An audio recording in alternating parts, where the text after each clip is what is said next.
Good Friday. Welcome to the All Stream here. I'm Hernan Salas alongside Tom Gazzola. Sorry, I was doing some prepping for our show here. And Tommy's live from the rink. That looks like a great shot right there, Tommy. The boys are on the ice as we speak. How you doing down there? Hey, I'm good. I was waiting for you. I'm like, am I hosting today? Like, what's going on? But no. All good. It's Group 2 just got on. That's the McDavid group. They kind of flipped it. Yesterday, McDavid's group started things out in the morning, and then they kind of go back and forth. So these guys just hit the ice at noon. The first session was done about an hour and a half ago. We did the interviews with everybody, and now whoever's left media-wise, you might be able to see over my shoulder. I think that's more so hockey ops. Oh, okay. And then on this side, there might not be too many media left. They're all tip-tapping away on their articles and whatnot. Some of the TV crew is gone. Uncle Gene's supposed to be here. So it's been a good morning. I mean, business as usual and nothing too crazy. Some cool storylines that we could talk about because we did talk to Noah Philp today. And that's a unique, interesting story, obviously. And people around here kind of have an idea of what's gone on in his hockey career and life, and without prying too much, I think is the right way to say it. He's in a better place, and it's good to see him back on the ice continuing his career. So lots of neat little stories like that, Hernan, and then of course the battle for what few open positions, if any, are available on this roster continues. And listen, like, you're going to be able to, if you're watching on YouTube right now, you'll be able to see that it's not like guys killing each other out here. They're just kind of getting their systems and stuff all set. Yeah, sorry about the start there. I thought you were hosting, and then I look up and everybody's looking at me, and I'm like, oh, maybe I have to bring it in. So apologies for that, but make sure you hit us up on the Nasty Chat. I see a bunch of people there. They're pretty excited. There's a game coming up on Sunday.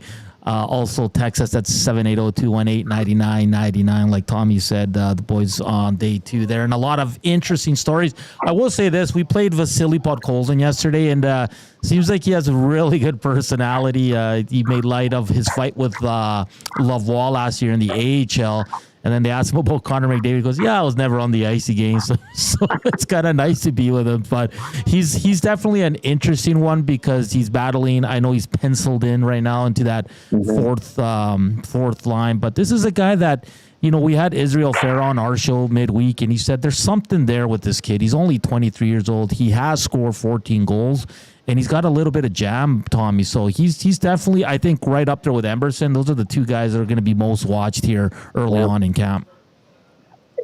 It was also kind of neat, like, hearing him tell his side of it yesterday, Hernan. Like, he talked about fresh start and brought that up multiple times. He highlighted the fact that he had 3 head coaches and 2 GMs during his time in Vancouver when he got to the big club and made his NHL debut a couple of seasons ago. And that kind of disrupted his progression, let's call it.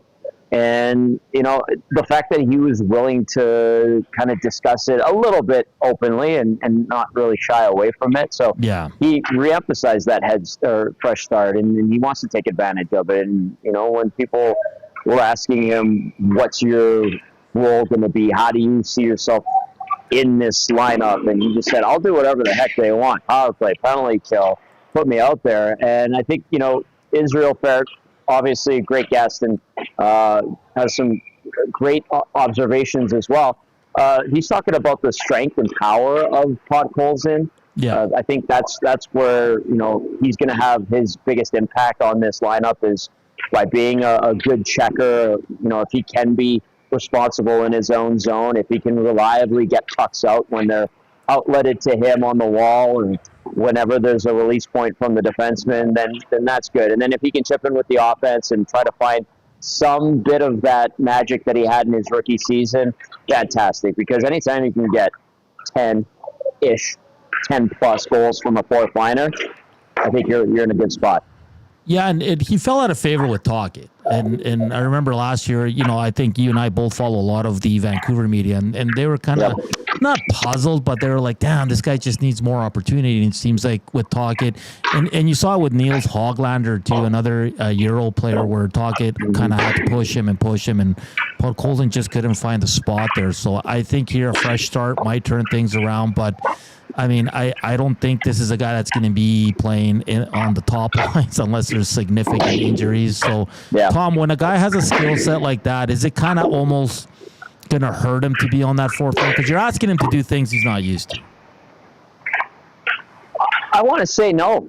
I think if we're expecting him to be this offensive dynamo and tilt the ice and create a million chances with pure skill, I don't think that that's going to keep him in the lineup, especially when they're looking at him as a bottom six guy. I think he's going to have to play a simple north-south game. He's probably going to have to forecheck hard. He's going to have to play greasy hockey. He's going to have to bring some ruggedness to this group, because that's something that's, when you look at it, it's sort of lacking on paper, and they don't have a true heavyweight. And I know we can talk about, the role of enforcers in the NHL. It's a dying breed, obviously. So you need those guys who are just jerks to play against. And he's a big body, thicker player who can skate. And if he gets an opportunity to score or create an offensive chance and capitalize, fantastic. Like if that's something that comes instinctually to him, great. But I think, his role and his goals on this team should be sound defensive play, be a jerk out there, make it hard on the opponent, whether or not you're forechecking or you're trying to disrupt in the neutral zone when a team's coming at you. That's probably where he's going to find success and more ice time, is if he does those things well. Because, listen, man, so I've got him penciled in on power play 3 right now, and as you know, power play 2 is a myth. Jeez. Is a myth on this team. Power, I like that. PP3, man. Hey, it's probably be a pretty good one as well. Let's go to the inbox. Says, under a better coaching staff, Podkolzin might surprise this year. That comes from 403. Rob from the Grove says, I'm excited for Podkolzin. He seems very eager to play. I hope he doesn't get lost in the shuffle or sat and lose his confidence. That's a big one. Mex Bezozu says, Tom, tell those guys behind you to quiet. It's screwing up your I'm sorry. I hope it sounds okay. I'm on a microphone or a headset here, or headphones. So I'll try and tell them politely to keep it down. I know we talked with you yesterday, but we really didn't get into it. It's two guys that are, probably hard to make this team, but they signed Jasper Weatherby to a PTO, a guy who has some NHL experience. I think the last time he was in the league, it was 3 years ago. He's played a lot in the AHL. And then other news, Jarventi. I know Ross Levitan, when he joined you guys, was really high on this player, but he's going to miss, I think, most of camp or some of it with another knee injury. It's not the one he got, the one he hurt last year. But I guess any impressions on Jasper Weatherby here after day 2? And unfortunate for Jarventi, because I think he was a guy you can put in that Hamlin and that kind of group that was pushing the rest of the guys. Yeah, I'll start with Jarventi, because you're right. Ross Levitan, if you want to know what's going on with the Ottawa Senators, Ross is excellent. Yeah. And we're lucky to have him as part of our great lineup of guests. But Ross said that Jarventi was he was on the cusp. He made his NHL debut. I think he got into 7 games, and they've been kind of letting him simmer in the AHL, and then he finally got his opportunity, and then, boom, blows out his knee. And it's a major knee injury that he had, and he had to go through surgery and reconstruction and all of that. And we just saw it with Conor Brown. Brown, took him a full calendar year to kind of look decent at the NHL level again, despite having a decent or good training camp last year. That's probably going to be the case with Jarventi. And then to have the other knee or a different knee injury come up before camp even really gets going, and that's a huge setback, because I think we're anticipating him having a slow start in the AHL, trying to find confidence with that knee. And it's just one of those things with hockey players. When you blow out a knee and you have it reconstructed, there's always that year that it seems to take, where you need a calendar year for it to kind of get back to the point where a guy's feeling normal. And we've seen it so many times over the last few decades that I think Jarventi, it's safe to say, is in that category. So to those people that were maybe expecting him to push or to be a leader in points with the Condors this year. I think maybe that would be unreasonable in terms of an expectation. A year from now, perhaps, and it's too bad because it sets him back. But there are a few guys who are a little bit older and have some more experience that could be call-ups instead of Järventie, and I feel like the Oilers will give him time to get healthy, find his game again, allow him to get as much time in the AHL as he needs to ripen up as a prospect to be ready to come up at some point. Now, as for, is it Jasper Weatherby? Great name. No idea. If I told you I knew a million things about him, I'd be lying. If I told you I was watching him like a hawk out here, I'd be lying. Again, PTOs, a guy like Mike Hoffman coming in on a PTO, that raises eyebrows because he's been a bona fide NHLer who scored 30-plus in this league. That's a guy that's on the outside looking in, probably won't make this team. Let's not kid ourselves. That's a guy that would get way more attention, and certainly Travis Dermott as well. So I'll watch him today if I get a chance to, but not expecting much, and who knows where he takes it. But as Craig McTavish said last week on the Hangout, tie goes to the contract, and especially over PTO guys. So keep that in mind when trying to decipher who's going to make an impact at camp. Yeah, for sure. You're listening to the Oil Stream here, presented by Boston Pizza. Tom Gazzola down at the arena for day 2 of Oilers camp. They're going to get going here on Sunday at 4 o'clock against the Winnipeg Jets. Tommy, you've been around the rink for many, many years. Are we going to see a very, very inexperienced or kind of AHL lineup on Sunday? Highly likely. Yeah. There are 8 games, one of them being split squad, so 7, but 8 for the whole. This is where guys who are draftees from this past year, prospects and rookies, they get their preseason game before moves are made. You do have to dress a certain amount of veterans. This is where you're going to see the Hoffmans. This is where you're going to see Dermott. This is where you're going to see a sprinkle of the regular guys, but they're not going to get a lion's share of the minutes. So we're starting out slow. It's a build-up in the preseason, and those that are coming down here on Sunday to watch the Oilers and Jets, it's also fan day, so some perks there as well. But if you're expecting a star-studded lineup, like you might get one of the big dogs playing, I'm sure Draisaitl and McDavid will likely draw in to one of the split squad games, if not both. Yeah. But I think you'll see a smattering of regulars on Sunday, but there's going to be a healthy dose of prospects and guys fighting for contracts and stuff like that, PTO guys. So don't expect Game 7 lineup from the Stanley Cup Final. That's for damn sure. Yeah, if we go to the inbox, this one from 403 again says, I'd love Podkolzin to be the new Costin in the way he plays, physical, chip in with a goal here and there. That's a good point. He can definitely be that player. This one says from Eden, hey boys, I look at Podkolzin as a bit of a replacement for Foegele. Bigger guy, can skate and can use his physicality. Let's go to the nasty chat. This one says from T-Man, Tocchet was obviously hard on him and crushed his confidence. Knobloch can fix that. That comes from T-Man once again. And T. Wilson, I'm very excited to see a healthy Conor Brown. I have a feeling that he's going to have a good season. And he's penciled in with Henrique and Janmark, and that trio was really good last year in the playoffs. And I think if we move on to like a guy like Conor Brown, Tommy, last year it couldn't have went any worse for him during the regular season. He really showed his value in the playoffs, but I'm expecting I'm not going to say a bigger season. I expect him to be better. He is going to score, probably have more points and all that, but this guy's just a solid bottom 6 guy that's going to kill penalties. And if he can get anywhere, I say from 10 to 15 goals, I think Oilers fans would take that. Absolutely. And I think that's reasonable too, man. So, I mean, we saw what kind of player he can be and what kind of impact he can have on games in the playoffs. And he was reliable and he was tenacious and he would create opportunities out of hard work and took advantage of a couple. He was a bit of a spark plug, which, I think that is his MO in the regular season when he's healthy. And I feel like he's pretty hungry to get back-to-back guy through an 82-game season, and I like that demeanor. He's not old.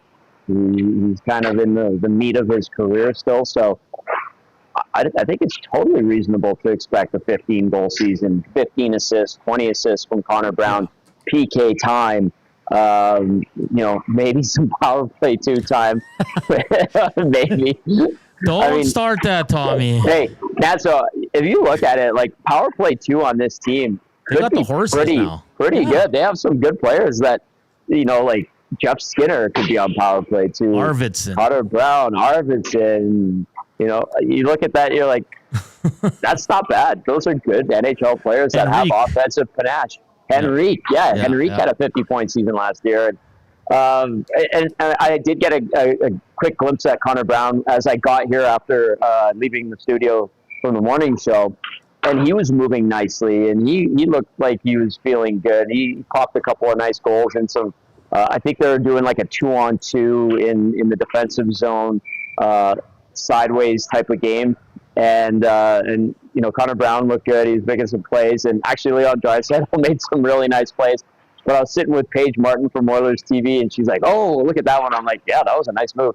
And she goes, "But he did just light up an ECHL goalie." I'm like, "Yes, good point. But you know what? It's better than them fighting the puck in day 2 of training camp." No, for sure. And Big Uke says, how many games do you expect the big boys to play?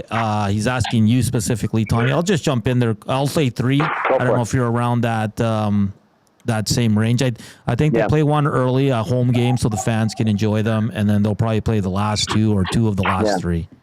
Yeah, that's fair. I'd say the exact same thing, and it's interesting because everybody's saying hello to the guys again because now it's our opportunity to really talk to them. And everyone is asked, how was your summer? And they've all said short, got a couple of weeks off, and re-energized. So I think they're not in a rush to get into these preseason games. They'll play them when they need to, but the big dogs, Big Uke, maybe 3, 4, half. I think half is usually what you hear from them is the target. Yeah. They play less, whatever. They play one more. It's not going to kill them, but I don't think they're going to go past half of them. So 3 or 4 is a good answer, and I'm with you 100% on that one, Nanso. I like this one. I know you're joking, but they should play PP2 more, get the minutes down for the big dogs so they're fresh for the playoffs. I don't disagree. I don't disagree. But I just don't think it's good. Like, this is a historically great power play. Like, do you really want them off the ice that long? And now, I think last year, Tommy, we saw PP2 get probably more time than we've seen in previous years. But like you said, they have the horses now, like Skinner, Arvidsson, Henrique if you want, Conor Brown if you want, Podkolzin, and then you got Nurse and Ekholm, which is usually your setup at the point, right? Yep. And on power play too. And if Kane was healthy, like you throw Kane in there with Arvidsson and Skinner, you got a pretty good damn one. But I know we're kind of joking, but it's not the worst thing in the world to be able to roll out a very good second power play because he makes a good point. Don't tire the guys out because sometimes there's shifts where McDavid's just coming off the ice and he's so tired, but they still throw him out there, and we all know why. But if they can give him like a 30-second break and let PP2 go to work and see if they can score a goal and just give him a breather. Yeah. All those names that you mentioned on PP2, and if Kane was here, like you look at that, you're like, that's a damn good power play. Like on some teams, that would be a good chunk of it would be power play 1, and the Oilers. When you're clicking at a 30% clip, it's hard not to put power play 1 out there for $130 every time, unless they score really quickly, which sometimes they do. Yeah, a lot of questions about Kane and why they won't put him on LTIR until Christmas. Can you explain this? Because they don't have to right now. Yeah, I'm not the best CBA guy. I'll readily admit that. But my understanding is Stan Bowman talked about it too. He goes, they don't have to, but they can. And there's also, retro LTIR and stuff like that. So there's a little bit of wiggle room, if I remember correctly. Mm-hmm. So I think that is the rationale behind it. And then he also emphasized the fact that they are under the cap. So they right now, and that's part of why he doesn't need to throw Kane on LTIR right out of the gates. Yeah. So that's going to be something to track. Hey, he might miss the entire season. Who knows what's going to happen there? And with the decor kind of right side up in the air, there might be some movement earlier, or you might have to wait till the trade deadline. Yesterday on our show, we were joined by Dennis Bernstein, your good buddy there. And me and Gager, after we had him on, we were looking at their lineup, and I think they've almost taken a bit of a step back, Tommy. When you look at the division for the Oilers, I said I think the only one that can knock the Oilers off the top of that division is the Oilers. Like, if they get in their own way, get in their own head, and have a start like they did last year, I think that would be terrible. But I know Vegas is going to be good. The Vancouver Demko situation is fascinating. Mm-hmm. Like, his injury is just... He can't find anyone that's had it, which is just blows my mind. But maybe we can touch on Demko in a bit. But like in this division, is it down to just Vegas, Edmonton, Vancouver, LA maybe lingering in that 4th spot? Because after that, it doesn't look very good. No, it doesn't. I'm curious to see what Seattle does. Like, is Seattle going to be better than they were last year? They took a step back last year after a great second season. I don't know. Like, nothing about Seattle wows me. I think Utah made bigger moves than Seattle, and I know they're in the Central. But in the Pacific, like, I don't want to discount Vancouver, but you make a great point about Thatcher Demko. They were talking in that second round series against he's practicing, and Jeff Patterson alluded to it on our station last week or earlier in the week. People were saying, hey, maybe he plays in Game 7. I had other people, Irf Gaffar and a few others, Dan Murphy, they're like, there's no chance in hell he's going to be playing. And sure enough, it was Artur Shilovs the whole way through, and Shilovs gave them a good chance. I mean, they were leading that series. They had the Oilers on the ropes. Calvin Pickard came in and had to save the day. Like, that series was fantastic. So much drama and tops, like curves and twists and turns and all that. But yeah, I look at the Canucks and I go, that should be a good team. Yeah. Did they overachieve last year? I think so, a little bit. And maybe, they lost some pieces, and their defense is huge, but is the defense great? It's beatable, I think. And then if you're not sure what kind of goaltending you're getting, especially if Demko can't get properly healthy, that's going to be a question mark, because if I remember correctly, Shilovs has played more playoff games in his NHL career than actual regular season games. And listen, the intensity of the Stanley Cup playoffs is one thing. You need to be at the top of your game. But there's a different type of grind to the 82-game schedule, especially for a goalie getting into his first taste of it. Yeah. It's a bit of a different beast. So I don't know. Like, could he sustain that for 80 games if he needs to, or 40 games if they need to get Demko sealed up properly? So there's some question marks with the Canucks, and the Golden Knights should be good, but they've gone through some turmoil and change as well, and their defense is formidable. Their goaltending should be all right. Samsonov coming in to back up Aiden Hill. Not to say that Logan Thompson wasn't really strong for them, because he was. But they should be good, because the expectation from them is to always be at the top. And then the Oilers are, I think, the de facto number 1 in the division going into the season, and they should be. They've earned that right. Now, when they have success, as we pointed out in the inbox, they tend to slip and let it through their fingers. So we'll see how they handle all this praise and love from the outside, and if they can actually, kind of keep the noise out and worry about winning games instead of, getting all their flowers and roses and feeling how good they are instead of earning that respect from around the league. Yeah, because, when I look at LA, Tom, they got rid of the Dubois contract. He wasn't fitting in there. He was terrible in the playoffs against the Oilers. But I feel like they're kind of similar to Toronto, where they're always bringing these old defensemen and these old players to see if they can. And an old goalie. And so that's what I mean. Like, LA, again, is bringing in. And listen, Darcy Kemper has got a cup and all that, and I get it. But it seems like they're doing the same thing over and over again with their goaltending. Because, yes, Darcy Kemper is older. He has won a cup, but I don't think he's the guy to take him to that next step. I don't think so either. I look at the LA Kings as being very similar to how they have been the last few years. And listening to Dennis Bernstein yesterday and him talking to Andrzej Kopitar, and Kopitar saying, we're not playing the 1-3-1. Yeah. Maybe that's great, because that was boring as hell hockey, I'll tell you that much. But if that opens the Kings up to be more offensive, and they want to go north-south, and they want to, play fire wagon hockey and go punch for punch with teams like the Oilers, I still think that on most nights they're probably, flirting with disaster. So Kings should be all right. They're respectable, but are they a team that's in the upper echelon? No. I just think that they're a good team that probably is fighting for a playoff spot, and maybe we're seeing Edmonton face them for a fourth straight postseason. Does it scare you if it is 4 seasons in a row and you're No. like, yeah, they're due? No, absolutely not. That creeped into my mind last year, but the Oilers just rolled them, right? And they finally they won game 1, did they not? Yeah, they did. Yeah, okay. Right, because it was, the Oilers won game 1 in what series? The third round?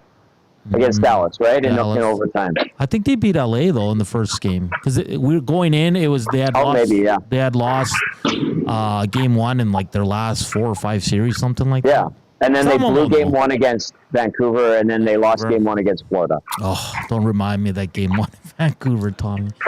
I would have loved to have been on that post game show. That was a lot of fun, I'll tell you that much. You're back this year, baby. Yes, we are. And I know we're going to do a couple of preseason games. We just don't know which ones yet. And then we'll get rolling into the regular season with Tommy as the lead guy. I'll be his producer / co-host, along with Matty Cassian and a whole group of other guys that chime in, like Sean Bell and Joaquin Gage, Reed Wilkins, Jay Milne, of course, Matty Cassian as well. YouTube Trev. Who did a phenomenal job last year with you, Tom? And he did do a great job. Yes, he did. Hey, Tom, goaltending for the Edmonton it's solid. We know the 2 guys that are going to be here. It's going to be Stuart Skinner and Calvin Pickard.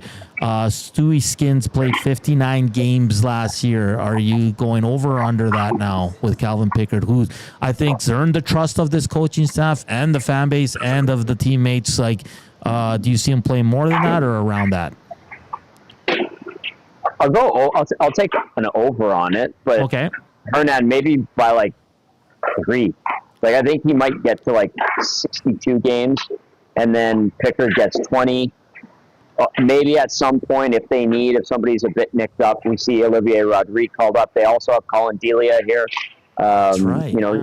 He's here and he's been around the NHL up and down for the last decade or so, and they have some guys that they can take a look at, and especially I think this will be Rodrigue getting the first call up if there's a situation that requires it, just because of what he's done, and he will need to continue to play well and show his development, and he's going to get a good chunk of the games down in Bakersfield.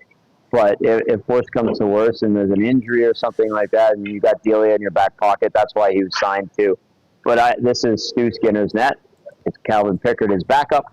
Those 2 work hand in hand together. Calvin Pickard came out and spoke with us earlier today, and he seems very comfortable in his situation. Obviously, having that contract now, and he wanted to stay here, and there was a mutual interest, and it's good. There's no blurred lines in terms of roles, and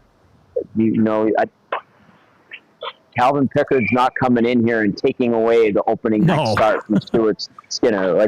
We had that happen last year with Jack Campbell, because Jack Campbell had a very good training camp in preseason, and then all of that was thrown out the window in his 5 appearances last year with the Oilers. Outside of that game against Nashville, where he played really well, made some big saves, and the Oilers won one of those 2 out of the first 13. I think that was their first win of the season, Tom, in Nashville. I believe it was too. Yeah. And Jack Campbell did play early on, so that's why Skinner's numbers were only at 59. Because when I saw that, I was a little surprised. I'm like, I thought he played a lot more.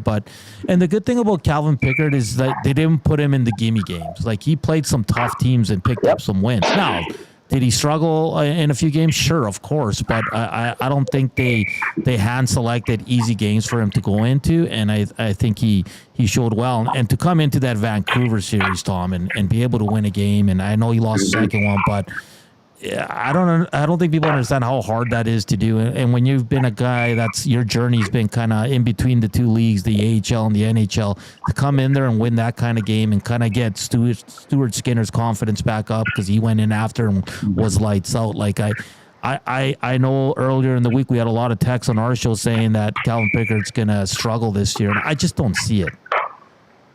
I don't understand where that rationale comes from either. He's steady. Nothing is here to surprise him. He was supposed to be the Colorado Avalanche's next number one goaltender when he was drafted there. And, he had a small window where he was their guy. It was in an awful time for the Avs.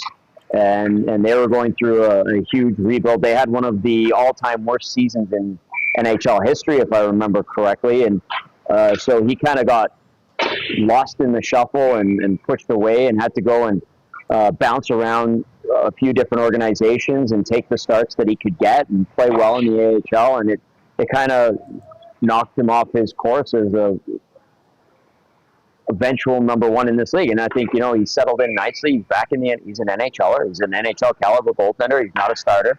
He's a steady, stable backup goalie in the NHL. He's well aware of that going into his 13th pro season. And I think, him being comfortable in that situation in the right headspace, there's no reason for him to take a step back. He was just good. He was reliable last year. And I remember, I think he got at least one or two starts against the Florida Panthers in the regular season. They didn't. Yeah, New Jersey. Oh, they didn't throw him. Last year they needed a goalie. They had decent players. Yeah. Pretty obvious, and they ended up getting the guy that they wanted. But no, I think Pickard is just going to be solid. I think he's going to win more games than he loses this year, and I think he'll be a guy that you can look at the calendar and be like, oh, there's a back-to-back. Which of the two do you start, Stu? All right, Calvin goes in that one. Feel confident. They could win that game. Edmonton's better at back-to-backs. Edmonton in the last few years is better in afternoon games. And, all those old stigmas about the team that really dogged them in the franchise, quite frankly, kind of gone by the wayside. And a lot of it has to do with McDavid and Draisaitl. But afternoon games are not terrible anymore. Back after back-to-backs, they handle with relatively ease. And it has to do with the fact they have two of the best players in the world, and then they have a good team around them, and then they can get decent goaltending. So I don't know. I think Pickard is just fine. He's a suitable, usable, reliable backup goalie. Yeah, and just going to the inbox here, Chris Run says Canucks should be pushing pace for the first in the division. Brett B says Calvin Pickard reminds me so much of a smaller Mikko Koskinen. Don't say that when Tommy's on. Their styles are so similar. Well, I mean, for a guy that was 7 feet on the ice, there were a lot of holes in him and around him. And Pickard is, I think, 6'1", and I think I'll just say it. I think Calvin Pickard's a better NHL goalie than Mikko Koskinen ever was. Yeah, Chris Run also says, I think you would start around 550, 600 hockey until they get healthy in January. They're overly healthy here. It's, Evander Kane. Yeah, where are they not healthy? Like Kane outside of Kane. Yeah. Here's the difference with Darnell, and, he called it his boo-boo jokingly yesterday. He's nicked up. They're going to give him a little bit of extra time. They'll sneak him into a preseason game or two.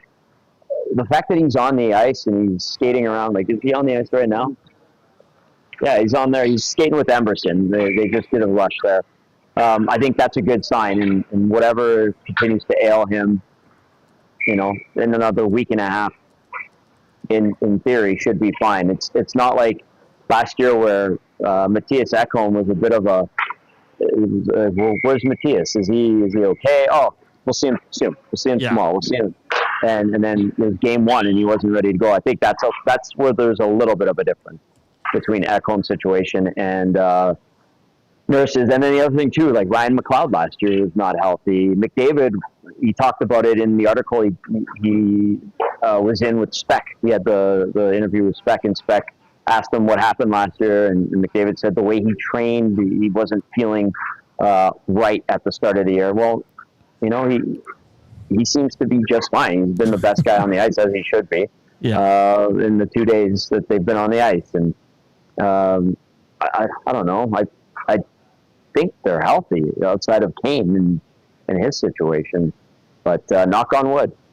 Yeah, and it's new territory for the Oilers. I mean, they've never gone this far. A really short summer, Tom. There was a wedding in between. The whole team went to, and then they got to get back to training, and it's full goal right now. And I think you've seen from teams that have made it all the way. Like it depends on the team. Like some start really hot, like Vegas did last year. Some start really slow, like Carolina did after they won. And I guess we just won't know. I don't foresee a start like we did last year. I just don't think this team, with the maturation that we talked about yesterday, Tom, when we had you on, and their coach, I just can't see them. I mean, could they have a slow start? Yes, but I don't see it as bad as it was last year. It might take them a few games to get going here. They cannot have that same start as last year. Like that was pathetically bad. Hey, you won Rant of the Year because of it. I know, and I display that SD proudly as I showed you on the show yesterday. I don't know, Hernan. Like it was like last year, they were caught up in all the outside noise. They were touted as a number one cup contender, and then they just fell flat on their face. And I think when you see those comments in the nasty chat and in the inbox, people being like, the worst thing.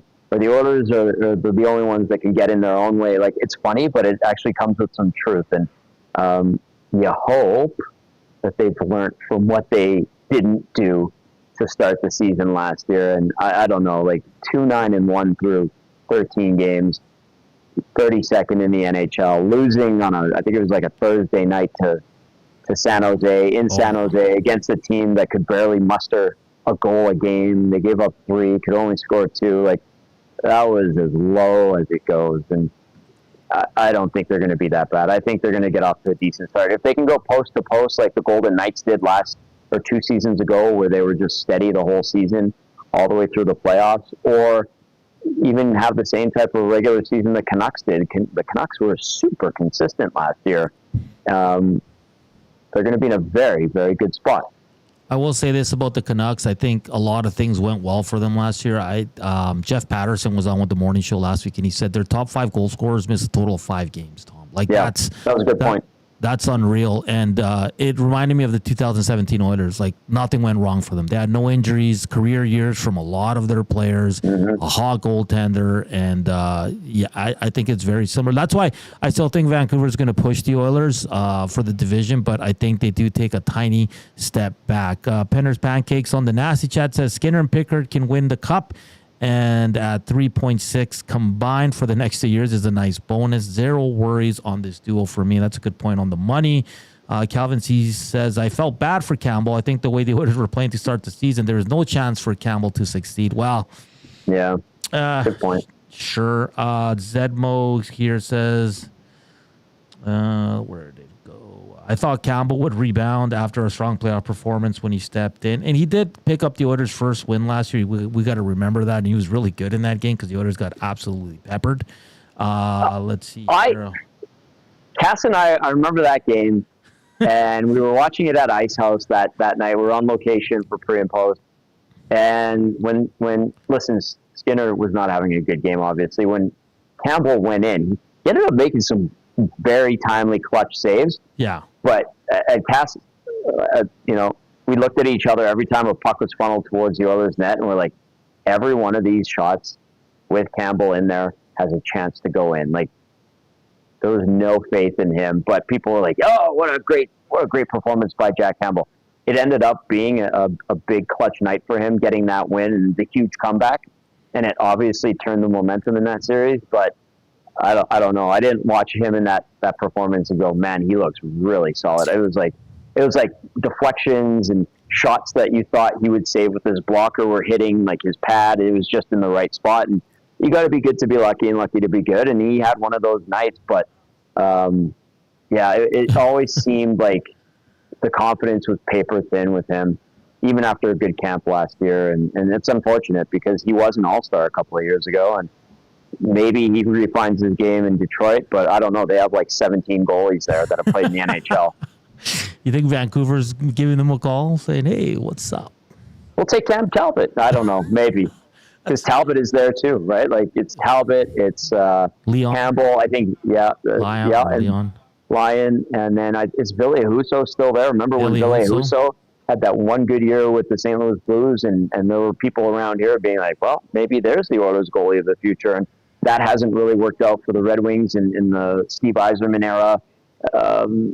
Maybe has tracked with a little bit of progress. They were in the mix last year with that wild chase for the final playoff spot in the East, but it really hasn't turned on a dime for the Red Wings, and maybe this is the year where they get it going. I mean, they have some great young players that they've just re-signed to extensions. But yeah, it's peculiar in net over there because it's like, hey, they signed Jack. Oh, they signed Talbot. What's going on? I don't understand.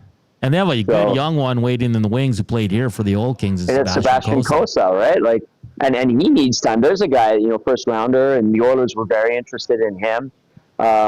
There's a guy that needs some seasoning in the AHL as well, but given some time and experience, Cossa should be their guy down the road. And I could point back to Connor Hellebuyck. Like, it took him quite some time with the Manitoba Moose to really hit that turbo button and find his game at the NHL level, and then take it to the top where he's now a Vezina candidate or finalist basically every year.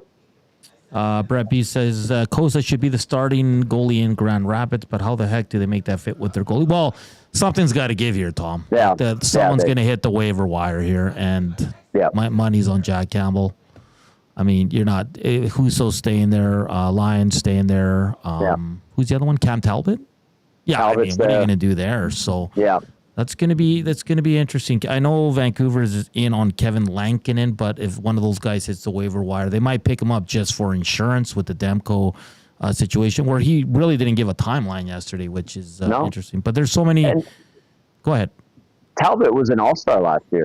Talbot had a phenomenal start. I mean, he's not a goalie that I think instills a huge amount of confidence in anyone, especially whatever team he plays for in their fan base. But most nights he gives you a chance, and I think there's still a decent goalie in Cam Talbot. And I'm with you, Hernan. I'd probably give him the edge over Jack Campbell. And who knows where they go with Lyon and Husso and what their health situations are. But you're right. Something's got to give. And if I was, let's say, the Vancouver Canucks, and I'm looking for somebody that's been there, that has done it recently, I would probably look at a Cam Talbot and try to bring him in over the other options. Yeah, Scotty Knows says, weird that they signed Campbell to an actual contract, not just a PTO. Yeah, that was done, I think, early in free agency in July. Yeah, I think it was on July 1st. I think he got, it was like 1 year, $750, right? Yeah. He's getting paid by the Oilers after the buyout for the next, 6 years? He had 3 years left on the deal, and that's just bonus money. So not bad for him. Bone says, speaking of Oilers and goalies, does Wallstedt become a factor this year for Minnesota? A guy that never actually was on the Oilers, but we all know the story. They took Xavier Bourgault, I think, over him. They moved up. And I know Wallstedt played a few games last year for Minnesota, showed okay, but I don't know if he's going to be the main guy there this year. And I love Oiler fans because, man, we can't get over things, can we, Tommy? Some can't. Yes, some do. Some do. Let's give Oiler fans credit. They're not all on the same wavelength because there's so many of them. Wallstedt. I remember that draft, and Cossa was on their radar. Cossa was the guy, if he was there, they wanted to take. Wallstedt wasn't a guy that they were looking at because I know that he was there, but he wasn't a guy that they were regarding that highly, and that's why they went a different route, much to the chagrin of a chunk of the fan base. And I get it. Like, you're like, well, they need a goalie for the future. What is Skinner? What is Rodrigue? And, that was kind of a question mark at the time. And so I understand where the frustration comes from. And especially, I think Wallstedt was getting some games last year, and he was looking half decent, or he had a couple of wins or something like that. And I saw some text coming into a pregame show and postgame show. I'd be like, if they had Wallstedt, they would be just fine right now. He's ready. What is wrong with this management team? And I'm like, I understand that. Here's what I know. Here's what I was told. They liked Kosa. They didn't necessarily love or were enamored with Wallstedt. He wasn't the guy they wanted. If Kosa was there, they probably would have taken him. That's why they traded down after he was taken by Detroit, and that ruined their plans. But for some, they don't want to hear it, or they disagree, and they voice their opinion, and that is what makes our job a lot of fun. Yeah, last year he played 3 games, Tommy, for the Minnesota Wild. He had a 3.01 goals against and an .897 save percentage. In Iowa, for the AHL team, he appeared in 45 games, 2.70 goals against, .910 save percentage. So you can see the difference there. It's only 3 games, small sample size. But what was his record? Let's see here. 2-1. Yeah. So he won both games. He won 2 out of the 3. And 22, 19, and 4 down in the minors. He is 21 years old, so very young, Tom. Like extremely young. This one. And Kosa Nanso has struggled in the AHL and is still finding his game, and just reminds everyone, like, it's hard to get these guys up and running very quickly at the pro level. It's kind of like a gradual process. Yeah, no doubt. I'm just gonna pull up Sebastian Kosa because he was he was an absolute stud here with the Old Kings. He had a little bit of what's the word I'm looking for here? He very confident young man. Yes, he's a confident guy, as he should. If you're 6'7" and you're a pretty damn good goalie and you're a first round pick and you're putting up gaudy numbers on a really good Oil Kings team, I would be confident too. Yeah, and at Grand Rapids last year, he was 22, 9-9, .913 save percentage, 2.41 goals against. So pretty good, Tom. Again, 21 years old as well. Brian Cheeseman says they had Kosa in their own building for years. All the kid did was win games. Not that I would know anything about that. No, Cheese would have no idea. Yeah. Stick to football. Stick to football, Cheese. We're being facetious. Brian Cheeseman is an athletic therapist extraordinaire, one of the best in the business. Yes. Now with the Elks, and was with the Oil Kings from the beginning until just a couple of years ago. Love that Cheese guy. was man. Also Love awesome him. guy. Yeah. Great athletic therapist, obviously, and was also with the Canadian World Junior team. That's how good he is. And if he doesn't make it a lifetime thing with the Elks, he's going to be picked up by an NHL team pretty quickly. Sure. One of the things I'm going to miss the most with not being with the Elks is our beers on the road. Like me and Cheese always. Cheese doesn't like those. No. Yeah. Let's see here. Let's go to the inbox. Not sure I'd say Talbot was an all-star last year. More like a guy on a team that had no one else to go to the all-star game. Oh, boy. And you know what? To that texter, like, the format now with the 4 mini teams or whatever, it does open up some questionable all-star picks, and I understand that. But he had a great start. Remember, he had that crazy streak on the road, and the Kings were like 12-0 away from Staples Center or Crypto.com Arena, and Talb's had a huge part in that. So I get it. And listen, that's a fair point. But he was an NHL All-Star last year. Yeah, I'm just going back to Kosa with the Old Kings in 2021. 941 save percentage, Tom. Like he was that was a great team too. Yeah, he was outstanding. Jake says to Brian, Kosa went 15th overall that year. We had the 20th pick. And then did the Oilers move down or up? Down. I think they traded down. Yeah. Down. Yeah. So I remember watching that draft, and I remember the old station. I think Dino and Guy were doing a draft show, and I was kind of producing it for them. I think that was the one, and we were all hoping Kosa would drop to the Oilers. Yeah. I mean, you kind of looked at Detroit, and you're like, that's where he's going to go, because at the time they needed some young goaltenders and all that. So it's always interesting how these things work out, because Xavier Bourgault is no longer a member of the Edmonton Oilers. Of course, he went in the Jarventi trade, correct? Yes, exactly. He's with the Sens now. Yeah, and there's I think Bones texted in about Wallstedt. Like, there's no guarantees he'd be starting for the Oilers right now. At 21 years old, I kind of, his record's 2-1 and all that, but I think the Oilers are set with Stuart Skinner, a guy I saw play with not with the Old Kings, but when we used to do Old Kings games back at the station, and he was good, Tommy. He was really good, and I knew, I know some scouts and some people around the rink there thought Stuart Skinner would never make it to this level. But I think he's proving a lot of people wrong, because in the dub, I remember his equipment was huge. Was it? Oh, well, he's a big guy. Yeah, no, but it was like, you can tell like the chest protector and all that was just bigger than other goalies. So people were like, wow, look how big his equipment is, and kind of used it as an excuse. But it's incredible what Stuart Skinner's done in his career so far.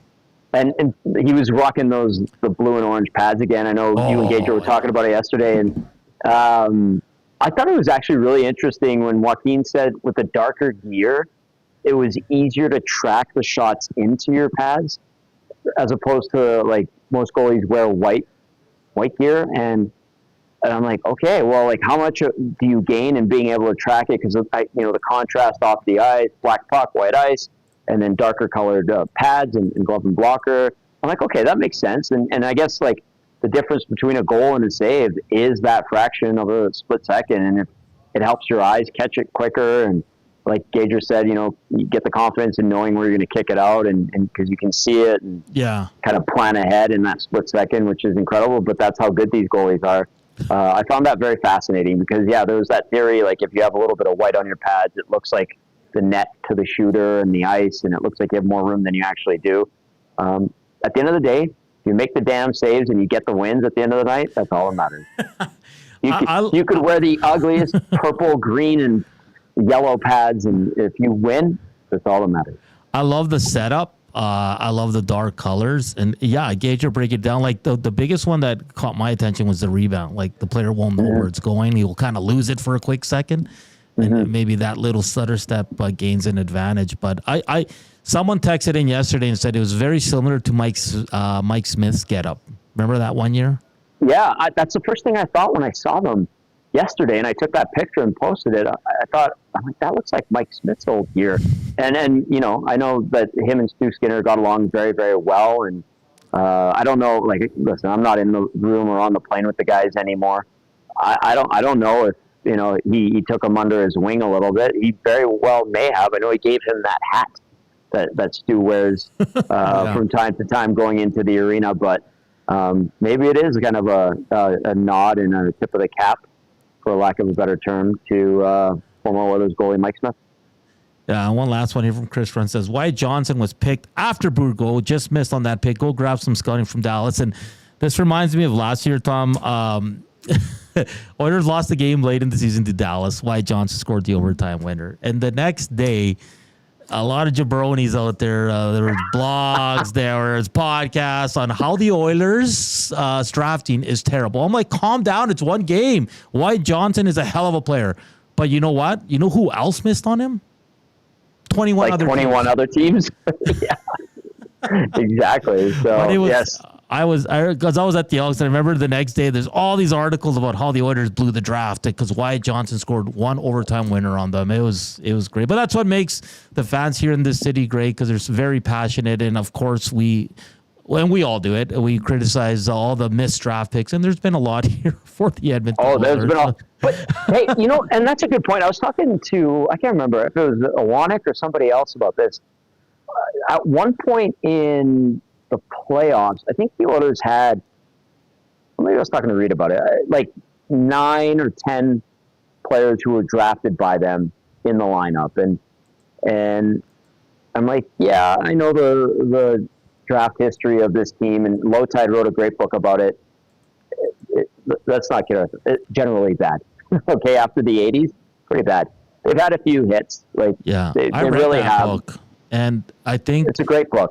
Yeah, because at the end he would combine all the games played by all the drafts for that year, and I think there's 1 or 2 years, Tom, where there was 0, like 0, man. I was like, yeah.